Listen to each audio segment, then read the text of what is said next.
आपलं दर्शन झालेलं आहे आता. तर आपण जात आहे आता खाली फोटो काढण्यासाठी. बघू शकता तुम्ही आपण जात आहे फोटो काढण्यासाठी. तर बघा तुम्ही इथे किती पब्लिक आहे. बघू शकता इथे एक वॉटरफॉल असले आणि एक मूर्तीपाशी मस्त प्रकारे असं पाणी येत आहे त्या मोटर मधून. तर बघा समजे फोटो काढण्यासाठी मस्त इथे थांबलेले आहे. तर किती पब्लिक आहे बघू शकता फोटो काढण्यासाठी इथं. कारण की स्पॉटच चांगला आहे एवढा.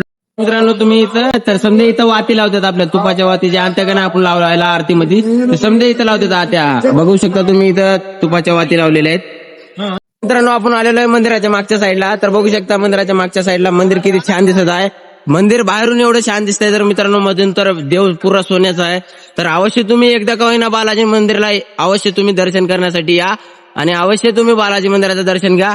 तर एवढं छान व्ह्यू आहे इथं सांगता सोय नाही. इथं छान वातावरण आहे. तुम्हाला खाण्यापिण्याची अति उत्तम सोय आहे. तर तुम्ही अवश्य बालाजी मंदिरला या आणि अवश्य तुम्ही दर्शन करा. आपण जात आहे आता जेवण करण्यासाठी. तर बघा आपले मित्रमंडळी समजे चालले आहे जेवणासाठी. बघू शकता तुम्ही किती मस्त प्रकारची अशी डिझाईन काढलेली आहे इथं. तर आपल्याला जेवण आलेलं आहे. तर किती छान प्रकारे असं जेवण बनवलेलं आहे बघा.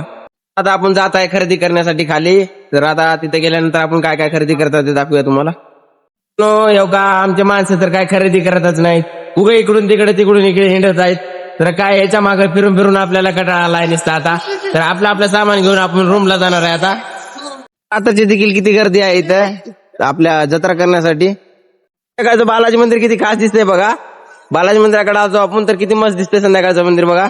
तर ते सोन्याचा कळस आहे तो का ते बघताना तुम्ही हे समोरलं हे पुरा सोन्याचं आहे. मित्रांनो आपली समजायची एकच पंगत बसलेली आहे. तर बघू शकता हो का आपल्या मित्राची आपल्या बांधवाची समजायची एकच पंगत निघलेली आहे. तर तिरुपतीमध्ये बघू शकता तुम्ही सुमन व्ही श्रीनिवास ह्या बाईनं 17 लाख रुपये डोनेशन दिलेली आहे. तर आपण आजचा ब्लॉग इथंच थांबू.